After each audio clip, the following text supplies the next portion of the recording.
a new season of NFL football, which means it's time for the new tradition we've done for the last nearly year and a half. Green Bay, Wisconsin! Acknowledge your reigning, defending, undisputed NFC North heavyweight champions of the world for the last 619 days and counting. And yes, it will be 619 days. As of the day this video gets uploaded, Wednesday, September 2nd, 2025. And acknowledge the Detroit Lions. And for all the Packer fans watching that are booing through their screens, all I say is, your boos mean nothing. I've seen what makes you all cheer. All you cheese dicks. So yeah, Lions start this season off with a bang with Warwick against the Karen Ballsacks known as the Green Bay Packers. As Green Bay has all but earned the Karen nickname with their shenanigans and antics in the courtroom during the offseason. So anyway, it's time to take these Karens and put them in the trash where fucking Karens rightfully belong. So let's take a look at this game. So of course I'm coming in before the events of what happened last week with Green Bay. Detroit at one point was the favorite entering this game. But after Green Bay made a little trade with Dallas and got a certain pass rusher we'll get to in a little bit, the odds have flip-flopped, and now Green Bay is the favorite entering this Sunday's game by 2.5 points. So Detroit enters this game against Green Bay and opens the season as 3-point underdogs. Now, I don't give a shit. Detroit always plays better when they're the underdogs. Let's get that straight right there. So Green Bay, of course, they lead the all-time series over Detroit 106-78-7. However, the Lions have had Green Bay's number in recent memory as Detroit has won 6 of the last 7 meetings against the Packers, including sweeping the season series last year. And Detroit has also won the last 3 matchups at Lambeau Field, where this game takes place Sunday. Detroit last year was undefeated on the road, 6-0 on the road, while Green Bay last year was 6-3 at home. So, of course, the key players on the Packers, well, of course, at quarterback is Jordan Love, who Packer fans are trying to still hype up to be their new Aaron Rodgers, Brett Favre, because Packer fans will not accept the reality, which is that Jordan Love is just the new modern-day Jeff Garcia, where he'll get you to the promised land, that being the playoffs. And then what? Exactly. So yeah, Jordan Love at QB for the Packers. At running back, the running back core is held anchored down by Josh Jacobs, as he's become the new RB1 for the Packers. And the receiving core, well, the receiving core, they're without Christian Watson, as Watson sidelined until November. Savion Williams, the rookie, is also questionable with a hamstring injury, along with Dontavian Wicks was questionable with a calf injury. But they do got other receiving options, as the Packers also got rookie Matthew Golden. As for the first time in what feels like eons, the Packers actually drafted a wide receiver in the first round. Yeah, crazy how they do that once Aaron Rodgers is told to fuck off and never return. They also got Tucker Kraft and Luke Musgrave at tight end. The D-line is anchored. Well, they no longer got Kenny Clark, as Clark was shipped to Dallas along with 2 first-round picks in that trade we will talk about in a few seconds. But outside that, they still got a pretty good D-line, which is anchored by the likes of Rashad Gary, Lucas Van Ness, and Devontae Wyatt. And of course, that's not even getting into the new acquisition they have in Micah Parsons, who they acquired from the Cowboys.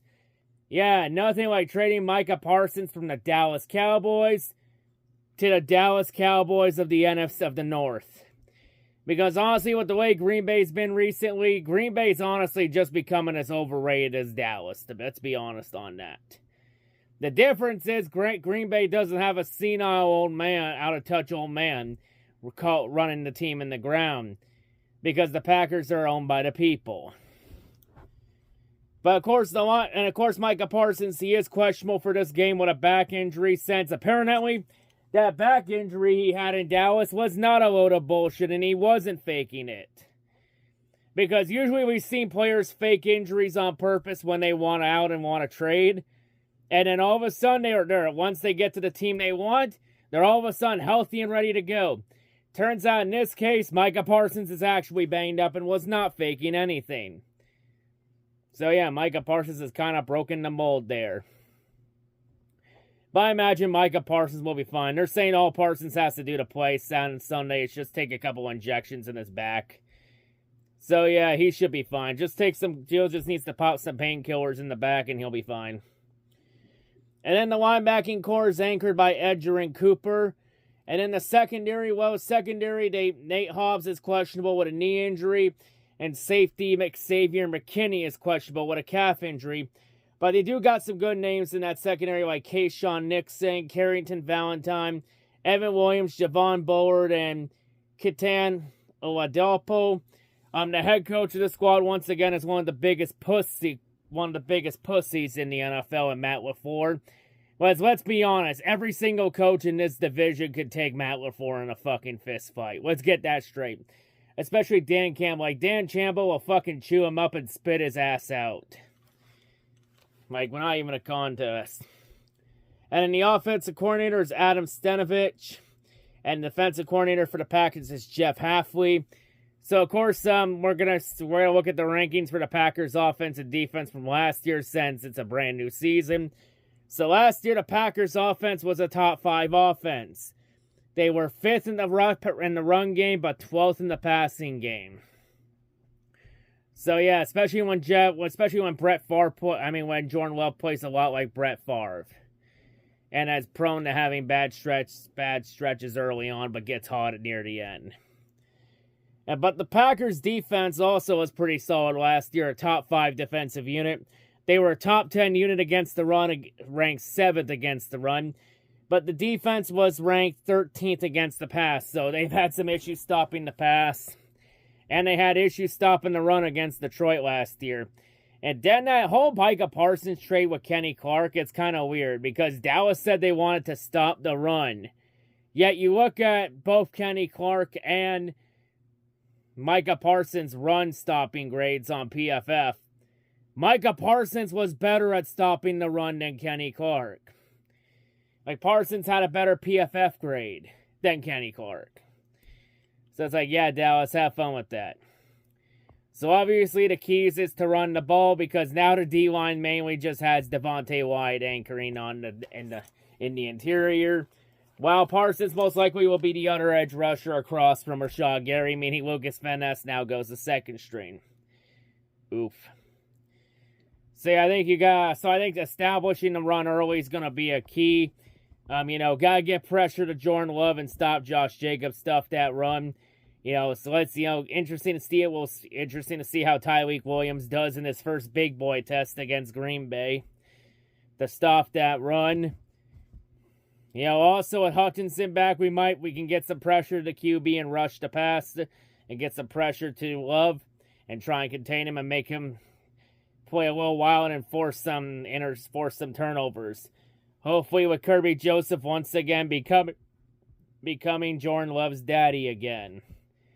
And maybe Brian Branch does some things that will piss Packer fans off again.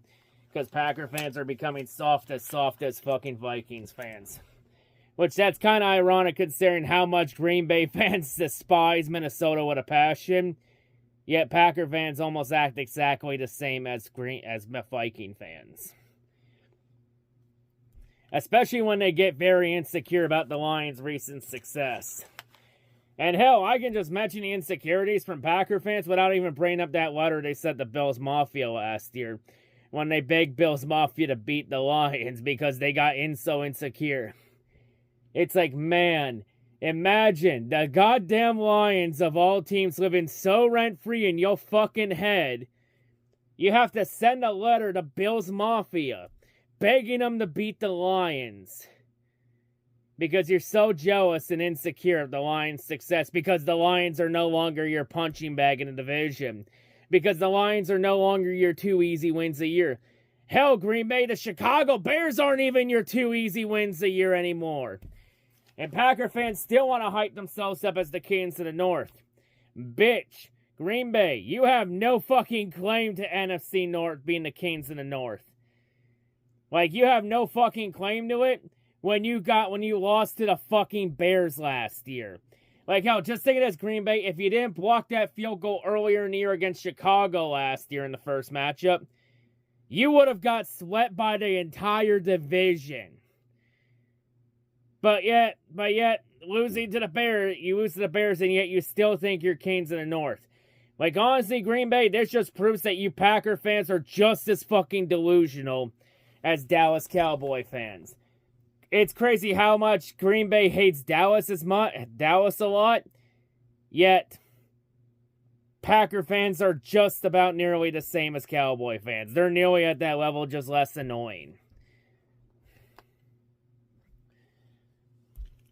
But yeah, honestly, I know the media's already hyping Green Bay up because now the odds show Green Bay's the favorite to win the North. And because, they got Micah Parsons, now they'll be a Super Bowl contender. And Green Bay fans are trying to pull the comparisons with Brett Favre and Aaron Rodgers when they got a certain player on defense at age 27 and went on to win a Super Bowl. And Jordan Love turns 27 this year in November. Honestly, I ain't buying that bullshit from Packer fans one bit because Packer fans did this same song and dance last year when the Packers season last year had a lot of comparisons to their Super Bowl run in 2010. And how did that end? They got tush pushed out of the playoffs by Philly. And then they got tush pushed by Philly in the offseason again in the goddamn courtroom. All I say to them is, and honestly, I'm proud of the Lions for being the only team that voted to keep the tush push illegal play. Shame on the Vikings and the Bears for siding with Green Bay and being clueless anti-football pussies. And for Green Bay fans that want to complain about that tush push, all I say is, hey, it's not Philadelphia's fault that your team is a poorly run shithole. Maybe you should get better on the D-line instead of crying and bitching about it on the internet. Here's what I gotta say, Packer fans. You want to beat Philly, you want to stop the tush push against Philly so bad? Do it on the fucking field and not in the courtroom. You fucking babies. But yeah, all I say is the Lions being the head of the table in the NFC North, it really has shown Green Bay's true colors. And we all know Packer fans can't cope with this logo near this logo and this logo nearing these words right here on the belt. Because for about 20, 30 years, Packer fans have been spoiled with 2 Hall of Fame quarterbacks and a great history. And during those 30 years, the Packers fans have been spoiled and born into a world where the Lions were complete dog shit and a complete joke and a punching bag in the league. And for the longest time, Packer fans could not even fathom a world where the Lions were actually legit and at the head of the table. Well, guess what, Packer fans? Feast your eyes on this. Because that pipe dream you thought you would never see, it's now a reality. And you'll see that reality Sunday when the Lions come into Ford Field West again and take over that game. Even though it's a road game, it's the Lions' home opener in spirit because we all know Lambeau's going to get overrun by the Lions fans once again for the 3rd year in a row. And there ain't a goddamn thing you Packer fans can do about it. I say, yeah, Green Bay, have fun being Karens about Lions fans taking it over.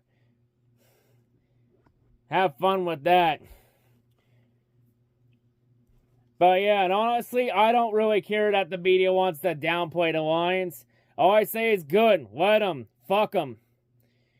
Because if the media doubts us because they don't know us. Just like everybody else and like Packer fans, they like to doubt us because they don't know us. Like I've said before, anybody that doubts us doesn't fucking know us. So you know what?